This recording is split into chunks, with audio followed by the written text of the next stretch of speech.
피터 러크만 조직신학 제2부 예수 그리스도. 만약 예수 그리스도의 아버지가 인간이라면 그는 그 누구의 주님도 구주도 아닌 것이다. 임마누엘의 뜻은 우리와 함께 하시는 하나님이란 뜻이다. 그러나 만약 하나님께서 이 땅에 내려오신 적이 없다면 그것은 사실이 될 수 없다. 예수 그리스도는 유령이나 환상이 아니다. 그리스도는 진짜 인간이셨다. 그분은 우리와 같은 살을 가지셨고 우리와 같은 뼈를 지니신 진짜 인간이셨던 것이다. 빌립보서 2장 7절에 따르면 그리스도께서는 우리의 큰 형님이 되신 것이다. 예수 그리스도께서는 육신으로 나타나신 하나님이셨으며 성령으로 잉태되셨기 때문에 인간의 모습으로 오셨어도 계속해서 하나님이신 것이다. 예수 그리스도께서는 동정녀 탄생을 통해서 태어나셨기 때문에 죄가 없으신 것이다. 동정녀 탄생으로 인해서 그는 신학자들이 원죄라고 부르는 타락하고 죄악에 물들고 부패한 인간 본성을 물려받지 않으신 것이다. 물론 우리의 이런 성경적인 주장에는 많은 반대 이론들이 있다.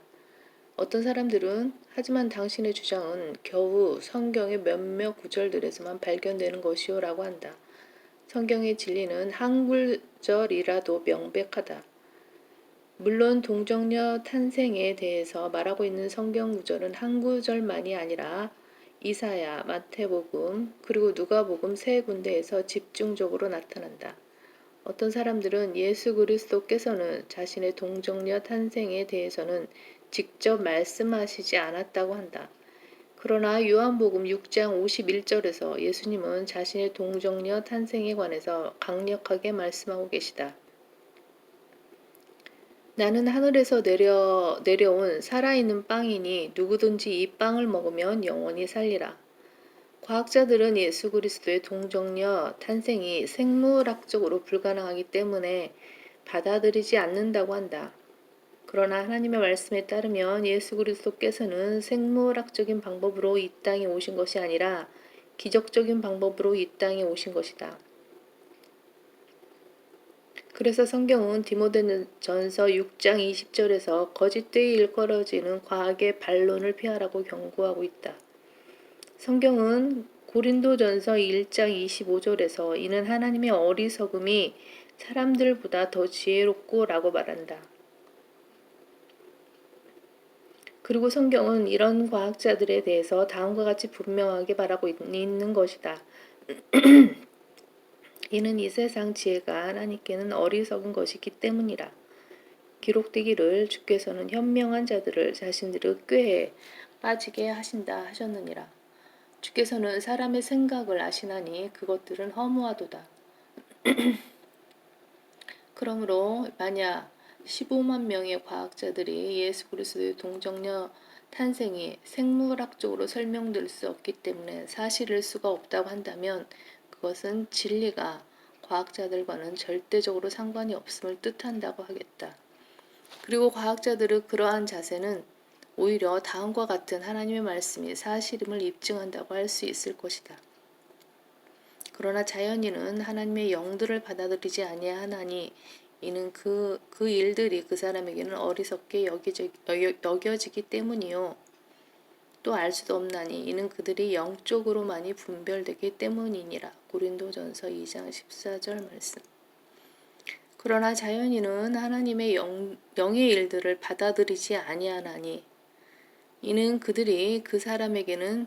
이는 그 일들이 그 사람에게는 어리석게 여겨지기 때문이요.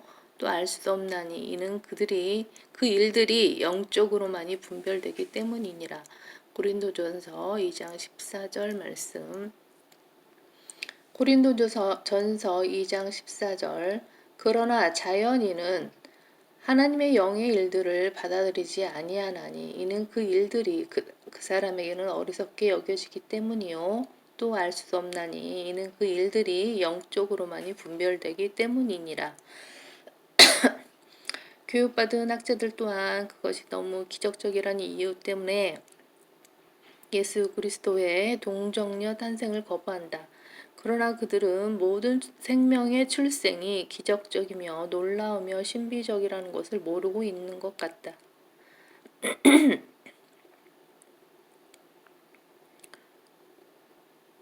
당신도 만약 예수 그리스도의 동정녀 탄생을 기적적이기 때문에 믿지 않는다면 당신의 출생에 관해서는 어떻게 설명할 셈인가? 당신은 그것은 생물학적으로 이라고 말하려 할 것이다. 나는 지금 그걸 묻지 않았다. 당신이 기적을 믿지 않기 위해서는 물질의 영원성을 믿어야 한다. 만약 모든 것들이 다 설명이 가능하며 모든 것들을 다 이성적으로 이해할 수 있고 설명이 가능한 현상만이 사실이라고 할 때 당신은 물질의 영원성을 믿어야만 하는 것이다.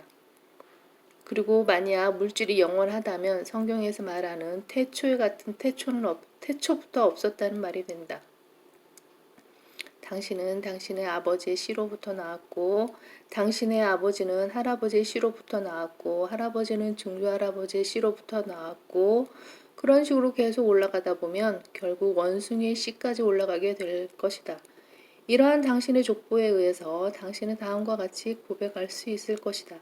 나는 원래 올챙이였는데 꼬리가 줄어들면서 개구리가 되었고 그 다음은 벵골 보리수 나무에서 뛰놀던 원숭이가 되었다가 지금은 하교를 취득하면서부터 박사가 되었노라. 올챙이, 개구리, 그리고 원숭이, 인간으로 이 모든 것은 무계획 속에 진행된 것이니 이 모든 영광은 그 누구에게도 돌릴 수 없노라. 어떻게 해서 당신이 이렇게 허무맹랑한 진화론을 믿으면서 동정녀 탄생을 믿지 않는 것인가?